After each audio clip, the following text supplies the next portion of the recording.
أشهد أن لا إله إلا الله وحده لا شريك له وأشهد أن محمدا عبده ورسوله لا نبي بعده. قال الله تعالى في كتابه الحكيم يا أيها الذين آمنوا كتب عليكم الصيام كما كتب على الذين من قبلكم لعلكم تتقون. Jamaah masjid yang saya banggakan, jadi pertama-tama alhamdulillah pada siang yang baik ini kita diberikan kesempatan, kesehatan, kekuatan dalam kondisi sedang menjalankan ibadah saum. Saya pertama kali nih Pak Ustaz ini Anda kutip memaksa saya harus bicara di sini, tapi karena di sini ada Pak Ses, ada soalnya di sisi kanan nih ustaz-ustaz semua, jadi saya harus menjaga ritme biar tidak salah bicara. Dan saya juga mohon nanti tanya jawab nggak usah ada ya.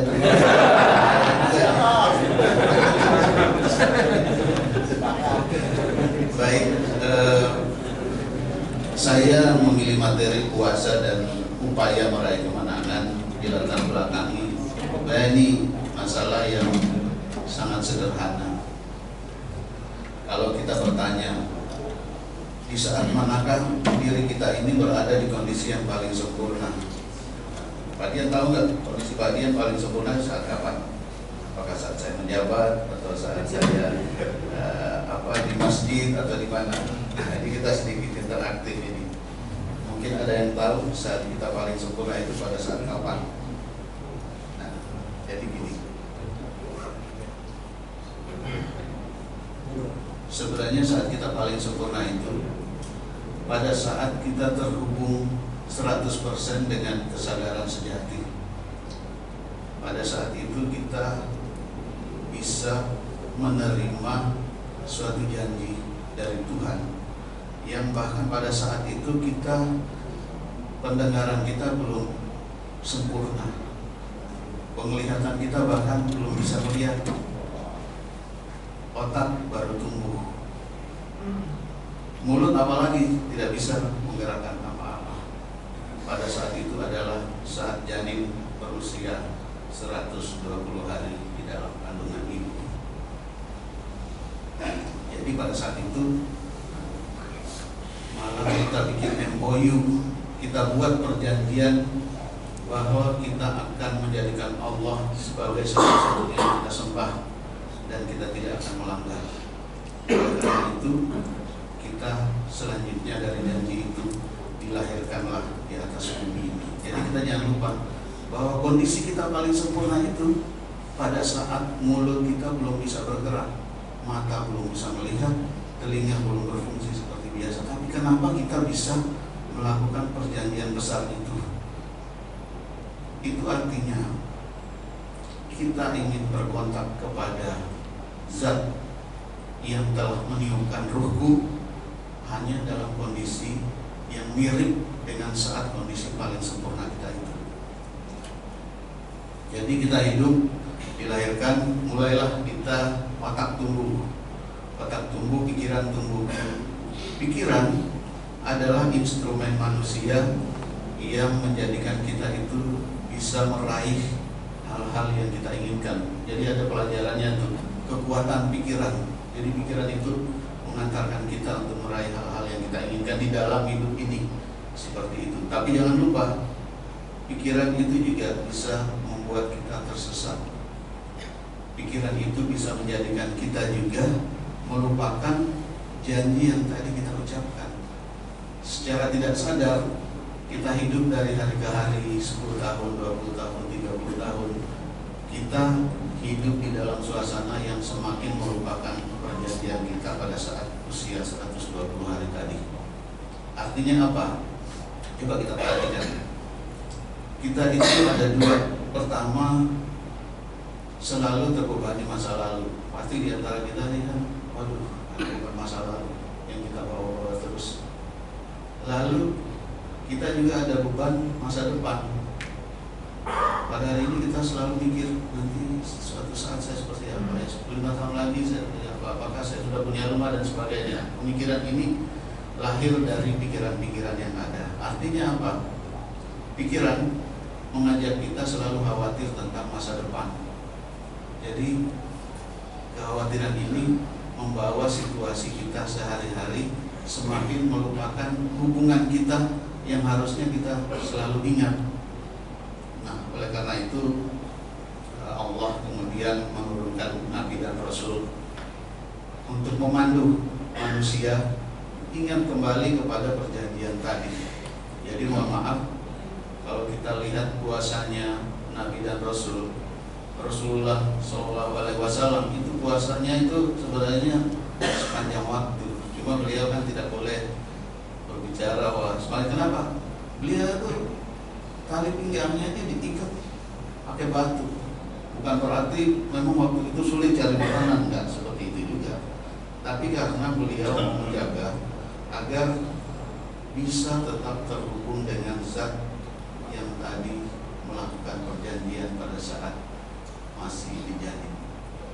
Lalu Nabi Musa misalnya, dia harus di Bukit Tursina berhari-hari. Lalu kalau kita lihat bisa juga seperti Nabi Isa, itu puasanya itu bukan lagi sahur sama berbuka 3 hari, 5 hari, 7 hari itu benar-benar tidak melakukan aktivitas makan dan minum. Tapi ini bukan syariat kita. Cuman saya ingin menggambarkan bahwa Nabi dan Rasul itu melakukan puasa yang ekstrim. Kalau yang kita lakukan 1 bulan ini sebenarnya ini adalah media kita bersama-sama untuk berlatih menghadapi kehidupan yang panjang.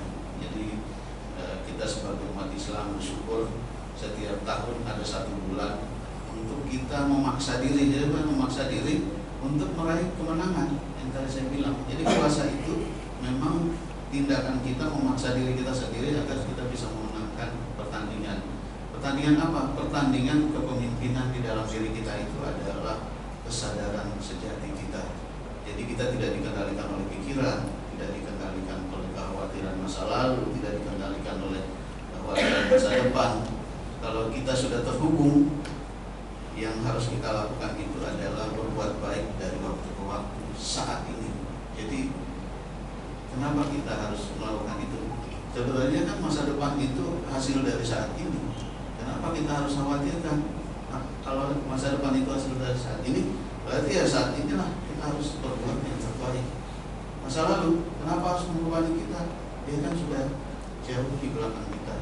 Kalau kita bawa terus kenangan masa lalu yang memberatkan kita, itu sama dengan katakanlah beban itu 1 botol aqua itu yang 1 liter itu ringan.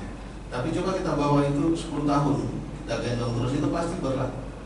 Jadi jangan kita bawa masa lalu ke hari ini, dan kita tarik kekhawatiran masa depan ke hari ini. Yang terbaik adalah mari kita lakukan yang terbaik pada saat ini, karena itu akan menghasilkan yang terbaik di masa depan. Nah, kembali lagi, jadi inti dari yang saya sampaikan adalah bahwa puasa itu adalah media buat kita untuk meraih kemenangan sejati di dalam diri kita sendiri, ya, bukan kemenangan perang sama seseorang, tapi di dalam diri kita sendiri. Mungkin setelah 10 tahun kepemimpinan di dalam diri kita ini sudah didominasi oleh pikiran kita. Jadi apa yang pikiran kita bilang seakan-akan itulah yang paling benar, itulah yang paling betul, padahal sesungguhnya tidak seperti itu. Pikiran juga bisa membuat kita tersesat. Nah, kalau bisa diilustrasikan itu seperti ini. Pikiran itu kalau dalam kita membawa kendaraan adalah seorang driver sebenarnya. Dia yang ngantarin kita, tetapi ada ownernya. Ownernya itu adalah penumpang atau seseorang yang dibawa. Harusnya yang menentukan arah itu dia, tapi kita tidak sadar. Sopir bisa mengambil alih peran itu. Dia yang menentukan, karena dia kan yang menguasai ini mobilnya, dia bebas aja ngantarin. Padahal harusnya yang menentukan arah tujuan itu adalah kita yang menjadi penumpang atau owner yang ada di dalam mobil. Jadi kita akan bisa memenangkan pertempuran apabila kita mampu memaksa dan menarik diri kita mirip, kalau sama nggak mungkin ya, mirip dengan kondisi pada saat kita menerima perjanjian dengan ruh kita masing-masing pada masa 120 hari di dalam janin. Pada saat itu saya ulang lagi, mulut belum bisa bergerak, mata belum bisa melihat, kuping kita belum mendengar, otak belum tumbuh. Tapi kenapa kita bisa melakukan perjanjian itu? Itu artinya kita punya kesadaran ruhku yang perlu kita akses kembali pada saat-saat kita selama hidup di dunia ini. Dan salah satu cara mengaksesnya itu adalah dengan melakukan puasa. Jadi itulah yang saya sampaikan. Makanya di ujung puasa nanti katanya kan kita akan kembali seperti bayi. Betul, karena pada saat itu kita bisa memaksa diri kita kondisinya mirip seperti waktu itu. Waktu kuping kita belum dipengaruhi macam-macam, mulut kita belum ngomong hal-hal yang buruk, mata belum melihat hal-hal yang salah dan lain-lain ya. Itu yang saya lakukan dengan puasa. Jadi yang kedua yang ingin saya sampaikan, puasa atau saum sesungguhnya bukan hanya kita menahan dari sisi lapar dan haus. Jadi kita menahan diri dari hal-hal yang bukan hanya, kalau kita bilang mata, bukan hanya pandangan, tapi juga hal-hal yang buruk dari apa yang kita ucapkan, apa yang kita dengar. Jadi di balik hal-hal zahir ada hal-hal batiniah juga yang harus kita jalankan dari puasa itu sendiri. Sehingga nanti setelah kita insya Allah menjalankan 30 hari itu selama 11 bulan ke depan, yaitu udah hal-hal yang terbiasa seperti itu. Nah, kembali lagi ke tadi. Jadi Bapak Ibu sekalian, kita berasal itu pada saat menerima perjanjian itu sama.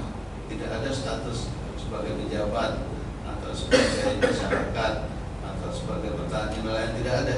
Kita pada saat menerima perjanjian dari Yang Maha Kuasa itu sama. Bentuk kita sama-sama tidak punya kemampuan mendengarkan, melihat, tapi kita bisa membuat perjanjian. Artinya apa? Semua yang membuat perjanjian itu adalah saudara kita.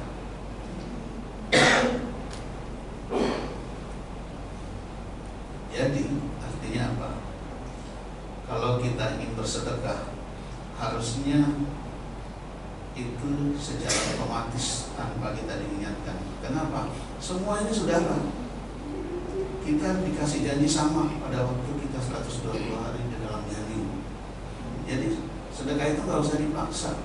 Kalau kita merasa sebagai bagian dari perjanjian itu, maka semua adalah saudara kita. Itu mungkin yang bisa saya sampaikan singkat. Semoga ada maknanya buat kita semua. Tapi intinya hanya dengan mengkondisikan diri kita, memaksa diri kita agar kita bisa meraih kemenangan. Salah satunya dengan berpuasa. Tentu puasanya bukan hanya puasa dari makan dan minum yang zahir saja, tapi puasa terhadap hal-hal yang menyebabkan pikiran kita, mengganggu kita, perasaan kita, dan lain-lain. Jadi kita mendiamkan diri. Nabi kan di Gua Hira tuh. Kita pikir ngapain juga ya? Nabi kan harus ke gua-gua segala. Ngapain? Ya itu dalam rangka mengkondisikan dirinya agar bisa membatasi diri puasa yang sesungguhnya, bukan hanya makan minum. Puasa dari pendengaran, dia ingin kontak langsung kepada zat yang Maha Tunggal yang ditiupkan dalam tubuh itu sendiri. Nabi Musa harus ke bukit, nabi-nabi lain banyaklah sebenarnya kisah-kisah bagaimana kita mengakses kembali bagian dari diri kita yang kita lupakan dalam perjanjian tersebut. Demikian yang bisa saya sampaikan. Di sini ada Pak Kiai juga, Pak Kiai. Nah itu saya agak takut sebenarnya di dalam ini. Salah bicara. Baik, demikian yang bisa saya sampaikan. Semoga ada manfaatnya buat kita semua. Al-haqqu min rabbik wala takunanna minal mumtarin. Kebenaran itu berasal dari Allah, dan apabila ada hal yang keliru mohon dimaafkan karena itu semata-mata berasal dari kehilapan saya sendiri. Demikian, wabillahi taufiq wal hidayah. Assalamualaikum warahmatullahi wabarakatuh. Jadi tanya jawab ditutup ya.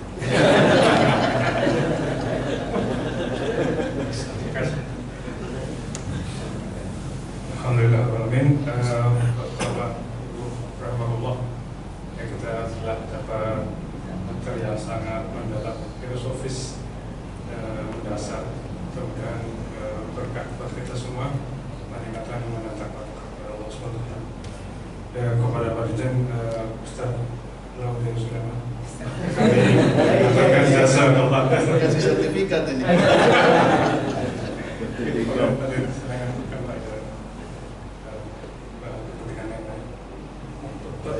Terima kasih Pak Ses ini. Jadi saya nggak berani bicara karena Pak Ses ini yang bikin jadwal.